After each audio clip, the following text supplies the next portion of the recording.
नमस्ते। हमारे इस खास बातचीत में आपका स्वागत। इस समय जब भारतीय जनता पार्टी जो उसका सबसे बड़ा एजेंडा है, जिसको लेकर के भारतीय जनता पार्टी का जन्म हुआ, वो पली और वो बढ़ी, राम मंदिर का मुद्दा। उस मुद्दे को भारतीय जनता पार्टी अब पूरे देश में सियासी रूप से भुनाने में लगी हुई है। आने वाली 22 जनवरी को राम मंदिर में प्राण प्रतिष्ठा होना है और वो कार्यक्रम किस तरीके से भारतीय जनता पार्टी भव्यतम बनाना चाहती है, उसकी एक वानगी जो है वो देखने मिली 30 तारीख को, जब प्रधानमंत्री जो है वो अयोध्या में एयरपोर्ट का उद्घाटन करने पहुंचे थे। इन सब चीजों की बात लगातार हो रही है, राम मंदिर मुद्दे को लेकर के खूब सारी बात हो रही है, लेकिन कुछ ऐसे पहलू भी हैं जिन पर बातचीत शायद बहुत कम हो रही है या फिर नहीं हो रही है। इसी तरीके का एक जो सवाल है वो ये, जो आज की तारीख में विपक्ष के सामने खड़ा है कि विपक्ष आखिर क्या करे, क्योंकि विपक्ष को न्योता भी दिया जा रहा है। विपक्ष पहले राम मंदिर के मुद्दे पर कई सारे बयान भी दे चुका है।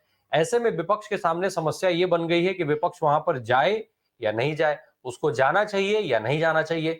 तो ऐसे जो सवाल हैं वो खासे महत्वपूर्ण है, क्योंकि लोकसभा का चुनाव बिल्कुल सामने आकर के खड़ा है। चंद दिनों की दूरी पर अब हम लोकसभा चुनाव के जो है वो जाने से रह गए हैं। लोकसभा चुनाव के लिए तैयारियां शुरू हो चुकी हैं और ऐसे में ये सवाल जो है निश्चित तौर पर विपक्ष के लिहाज से बहुत महत्वपूर्ण है, और इन्हीं सवालों का जवाब आज हम खोजने की कोशिश करेंगे। जैसा आप देख पा रहे हैं, अखिल स्वामी सर हमारे साथ मौजूद हैं। सर, बहुत स्वागत है आपका। सर, सवाल सीधे सीधे यही कर लेते हैं कि क्या जो विपक्ष के सामने आज स्थिति है, जिस तरीके से भारतीय जनता पार्टी विपक्ष के तमाम कुछ बड़े नेताओं को बुला रही है, अब संकट ये खड़ा हो गया है कि विपक्ष वहां पर जाए या नहीं जाए। ये स्थिति ऐसी असमंजस है कि अगर नहीं गए तो भी कुछ उसकी चीजें निकलेंगी और गए तो भी कुछ चीजें निकलेंगी। तो क्या करे विपक्ष सर अब?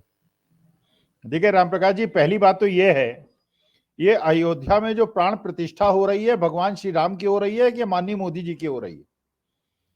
अगर भगवान श्री राम की हो रही है तब तो देखिए, भगवान के सामने मोदी जी भी उसी प्रकार हैं जैसे मैं हूं, जैसे आप हैं या कोई भी आम जन है। भगवान श्री राम जो है वो मर्यादा पुरुषोत्तम है, वो परमेश्वर हैं, और हम सब जितने लोग हैं सब उनका अंश हैं। तो वहां तो कोई भेद होता नहीं। लेकिन जिस प्रकार से यात्रा निकली और जिस प्रकार से आज रोड शो उन्होंने किया और जिस प्रकार से उनको रिसीव किया गया, मुझे ऐसा लग रहा है भगवान श्री राम तो पृष्ठभूमि में चले गए हैं। जो प्राण प्रतिष्ठा हो रही है वो माननीय मोदी जी की हो रही है, पहली बात। दूसरी बात, आपने पूछा कि क्या विपक्षी दल के नेताओं को वहां जाना चाहिए।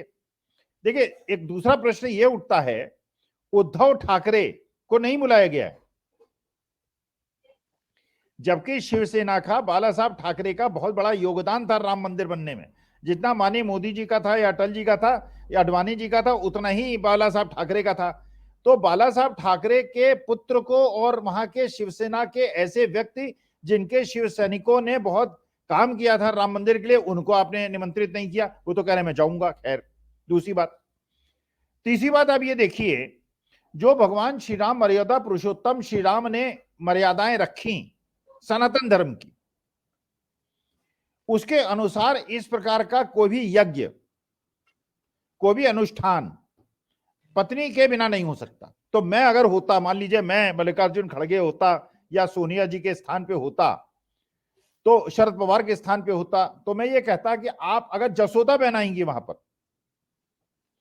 अगर प्राण प्रतिष्ठा में जसोदा मान वहां बैठेंगी वाम हस्त में, तो जो गुरु वशिष्ठ ने भगवान श्री राम को शिक्षा दी थी और भगवान श्री राम ने उसको स्वीकार किया था, क्योंकि सनातन धर्म में पत्नी होते हुए और पत्नी के वहीं देश के अंदर होते हुए और जिसको अपने परित्याग नहीं किया है ऑफिशियली, उसको बुलाना सनातन सम्मत है।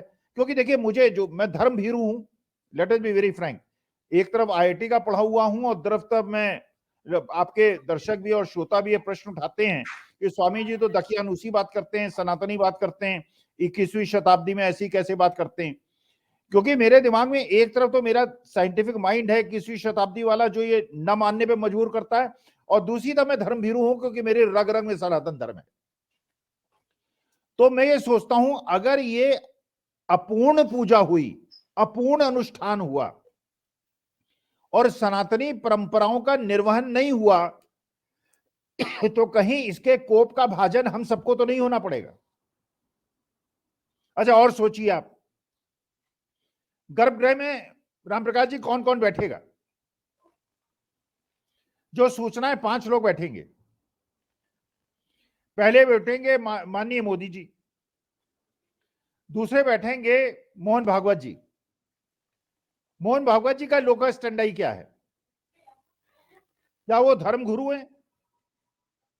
क्या वो शास्त्रों के ज्ञाता हैं? क्या सनातन धर्म के जो आदिगुरु शंकराचार्य ने सनातन धर्म की स्थापना की थी और उनकी रक्षा करने के लिए जिन शंकराचार्यों को स्थापित किया था, उनका स्थान मोहन भागवत जी ले सकते हैं? फिर आनंदीबेन पटेल होंगी राज्यपाल, योगी आदित्यनाथ होंगे और मोदी जी होंगे। इन 5 में से सबसे ज्यादा अधिकार आज देश में अगर किसी का है, अगर मेरे देश के किसी एक व्यक्ति को पूजा कराने का अधिकार है, तो या तो शंकराचार्य का है या द्रौपदी मुर्मू जी का है। क्योंकि द्रौपदी मुर्मू जी देश की पहली नागरिक हैं। तो अगर भगवान श्री राम द्वारा स्थापित मर्यादाओं का निर्वहन करना है, जिन्होंने शबरी के जूठे बेर खाए थे, शबरी के जूठे बेर क्यों खाए? अगर उसका उदाहरण ना होता तो क्या अंतर पड़ता? एक मैसेजिंग थी कि अगर आपको हिंदू धर्म सनातन धर्म को मजबूत बनाना है, तो आदिवासी जो इस देश के मूल निवासी हैं, उनको सम्मान देना होगा, और वो प्रथम नागरिक है। आप उनको संसद भवन के उद्घाटन में भी नहीं बुलाते, शिलान्यास में भी नहीं बुलाते, मंदिर के भी शिलान्यास में कोविंद साहब को नहीं बुलाते, और अब जब उद्घाटन हो रहा है तो भी नहीं बुलाते। तो क्या ये दलित समाज और ओबीसी समाज केवल वोट देने के लिए है? क्या सनातन धर्म का स्थान मनुवाद ने ले लिया है? और ब्राह्मणत्व का जो प्रतीक है, वो सारी मर्यादाएं इसमें हो रही हैं। अम्बेडकराइट्स को आपने क्यों नहीं बुलाया? आज हमारा जो सबसे बड़ा विधान है वो संविधान है, बाबा साहब भीमराव अम्बेडकर ने बनाया। आप उनके पौत्र को बुला लेते, प्रकाश अम्बेडकर जी को बुला लेते, आप किसी दलित आइकॉन को बुला लेते। क्योंकि जब आपको याद होगा राजीव गांधी के समय में अनुष्ठान हुआ था, उसमें बिहार के एक दलित को बुलाया गया था, और बाद में खैर वो मेंबर ऑफ पार्लियामेंट बन गया बीजेपी का, वो अलग मुद्दा है। लेकिन इसका मतलब यह है कि हिंदू समाज को एकत्रित और एकजुट करने के लिए आवश्यक है कि वहां पे दलित, आदिवासी, ओबीसी को रिप्रेजेंटेशन दिया जाए, और ओबीसी में भी उन ओबीसी को रिप्रेजेंटेशन दिया जाए जो कृत्रिम रूप से ओबीसी ना बने हो, जो वास्तविक रूप में ओबीसी हो, जिससे हमारे बीच का आपसी समझौता मजबूती हो। अच्छा, अगर मान लीजिए इसमें गुरु नानक के भक्तों को, सिखों को भी बुला लेते, एक सिख को बुला लेते, मान लीजिए 5 में से सिख तो आते। अगर आप गए हो कभी गुरुद्वारे में गए हो, गुरुबाणी आपने सुनी हो, हर 2 लाइन के बाद श्री राम का नाम आता है, राम का नाम आता है। वो दूसरी बात है, वो महात्मा गांधी के राम का नाम आता है, गोडसे के राम का नाम नहीं आता है। वो शांति पुरुष राम का नाम आता है। वो हिंसक राम की कल्पना नहीं होती, क्योंकि सनातन धर्म में हिंसक प्रवृत्ति का कोई स्थान नहीं है। आपने सिख को क्यों नहीं बुलाया जो राम को मानते हैं? आपने उन आदिवासियों को क्यों नहीं बुलाया जिन जंगल वासियों ने भगवान श्री राम के मैया सीता का जब हरण हुआ था, जिनका साथ लेके उन्होंने किया था? तो ये बिल्कुल क्या शंभूक वाली स्थिति हो रही है? ये क्या एकलव्य वाली स्थिति हो रही है कि आप उनका अंगूठा काट लेंगे और उनको पूजा में आप स्थान नहीं देंगे? तो ये क्या सनातन धर्म का एक क्रूप रूप हम देख रहे हैं जो अयोध्या में हो रहा है? अबे मेरे से अगर पूछें तो सोनिया जी को, राहुल गांधी को, मल्लिकार्जुन खड़गे को जिस दिन ये शिलान्यास कर रहे हैं, जिस दिन ये पूजन कर रहे हैं, उसके एक दिन पहले जाना चाहिए, उसके बाद काशी में जाके निवास करना चाहिए, और जब ये चले जाएं एक दिन बाद फिर जाना चाहिए।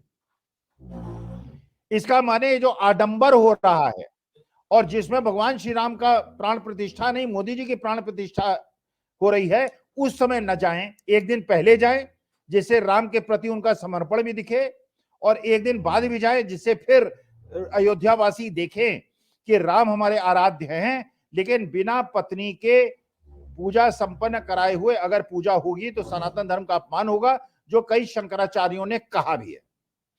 जी। सर एक खबर और चल पड़ी है, बहुत तेजी से चल रही है कि अब मोदी जी जो है वो अयोध्या से चुनाव लड़ेंगे। क्या लगता है ऐसा कि वो अयोध्या से चुनाव लड़ सकते हैं? और क्या कुछ बदलेगा अगर वो अयोध्या से लड़ते हैं तो? नहीं नहीं, हो सकता है, लड़ सकते हैं। देखिए, अयोध्या से वो लड़ सकते हैं, लेकिन जरूरी नहीं है कि अगर वहां से लड़ेंगे तो जीत जाएंगे, क्योंकि अयोध्या का जो वो है, वहां की कॉन्स्टिट्यूएंसी है, आपने देखा वहां मित्रसेन यादव कितनी बार जीते। देखिए, एक तृष्णा का भाव तो आज की तारीख में लोगों के बीच में है। देखिए, सनातन धर्म को मानना, आर्य समाज को मानना, अंबेडकर साहब को मानना, बौद्ध धर्म को मानना, वो अलग मुद्दा है। लेकिन जो मानव धर्म है, जो अछूत और छूत की भावना, जैसे आपने सुना हेमंतो विश्व शर्मा ट्वीट करते हैं, मतलब साहस देखिए आप, एक बीजेपी के चीफ मिनिस्टर का दुस्साहस देखिए, साहस उसको नहीं दुस्साहस कहेंगे। वो बाबा साहब भीमराव अंबेडकर के बनाए हुए संविधान के संवैधानिक पद पे रहते हुए कहते हैं कि शूद्रों का कर्तव्य ब्राह्मण, क्षत्रियों और वैश्यों की सेवा करना है, और बाद में ट्वीट को डिलीट करते हैं और माफी मांगते हैं। इसका मैंने इनके दिमागों में भरा हुआ है, ये अपने को शेष समझते हैं। 4 PM में संजय शर्मा जी के साथ एक चर्चा हुई, संजय निषाद जी की। जब संजय जी ने उनसे पूछा कि ये बताइए, राम मंदिर जो बनेगा इसके अंदर क्या इसमें आपके मल्लाह जाति के और यादव और कुर्मी और बाकी बैकवर्ड लोग भी पुजारी बनेंगे? उन्होंने कहा नहीं नहीं, जो ब्राह्मण है वो श्रेष्ठ होते हैं, उनकी स्मरण शक्ति अच्छी होती है, उनको वेदों का ज्ञान होता है, इसलिए उन्हीं को बनना चाहिए। जो ये बात कहें, इसका माने जो अपने को इंफीरियरिटी कॉम्प्लेक्स से ग्रसित लोग हैं वो उसको मान सकते हैं। मैं ये मानता हूं जितना ब्राह्मण बुद्धिमान है उतना ही हर जात के लोग हैं, बल्कि बाबा साहब भीमराव अम्बेडकर तो बहुत ही विद्वान और बहुत ही ज्ञानी व्यक्ति थे। और इस प्रकार की मानसिकता अगर किसी के अंदर भर दी गई है कि तुम उससे निम्न हो, तुम अछूत हो, तो मेरे ख्याल से ये सनातन धर्म के लिए एक अच्छा संदेश नहीं। जी।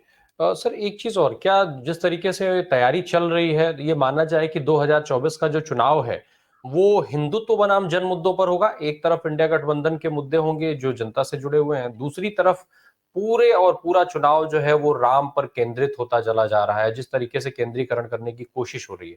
तो हिंदुत्व बनाम जन मुद्दे? नहीं नहीं, ऐसा नहीं है। देखिए, कल्पना कीजिए राम प्रकाश जी, अगर आज भगवान श्री कृष्ण होते, अगर उन्होंने कहा था, वैसे वादा किया था, वो वादा क्यों नहीं निभा रहे आई डोंट नो। भगवान श्री कृष्ण ने कहा था यदा यदा ही धर्मस्य ग्लानिर्भवति भारत अभ्युत्थानम धर्मस्य तदात्मानं सृजाम्यहम्। तो कृष्ण ने कहा था कि जब धर्म की हानि होगी मैं आऊंगा। कल्पना कीजिए, वो श्री कृष्ण जिन्होंने द्रौपदी के चीरहरण से जब बाकी योद्धा सिर झुका के बैठे हुए थे,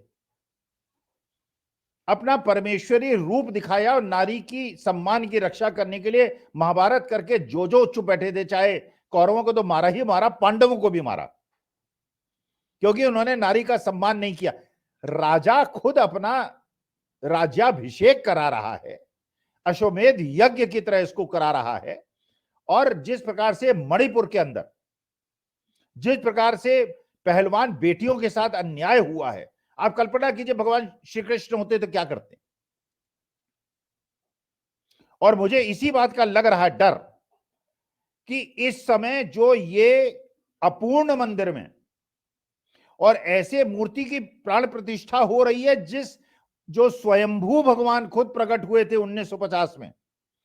स्वयं, आप तो जानते ही हैं, स्वयंभू जो हैं वो सबसे उत्तम माने जाते हैं कि भगवान खुद प्रकट होते हैं। उनको तो पीछे कर दिया गया है और एक नई मूर्ति बना के उसका अनुष्ठान हो रहा है। तो ये सनातन धर्म की अवहेलना हो रही है, सनातन धर्म का अपमान हो रहा है। तो जो असली सनातनी, देखिए मेरे जैसे जो असली सनातनी वो जानते हैं, वो तो इस चीज से कोई प्रभाव, जब दूसरा भगवान राम का मंदिर बना बहुत अच्छा हुआ, पूजा करूंगा, जाके अपना अर्पण करूंगा, मत्था टेकूंगा, लेकिन वोट में इस आधार पे दूंगा, किसने किसानों को सताया 13 महीने, किसी ने बेटियों को सड़कों पे घसीटा, किसने मणिपुर नहीं गया, किसने वहां जाके लोगों की समस्याओं को नहीं सुना। वोट जो है मेरा, भगवान श्री राम तो मेरे हृदय में बसते हैं, जैसे हनुमान जी के हृदय में श्री राम सीना चीर के हनुमान जी ने दिखा दिया था। लेकिन वोट जो है मैं अग्निवीर पे दूंगा, किसानों की एमएसपी पे दूंगा, बच्चों को नौकरी मिलने पे दूंगा, महंगाई पे दूंगा, अडानी जी को सारी संपत्तियां सौंपे जाने के विरोध में दूंगा। तो मेरा वोट जो है वो एक अलग मुद्दा है, और मेरा जो सनातनी मन है और भगवान श्री राम के प्रति मेरा जो समर्पण है वो एक अलग चीज है।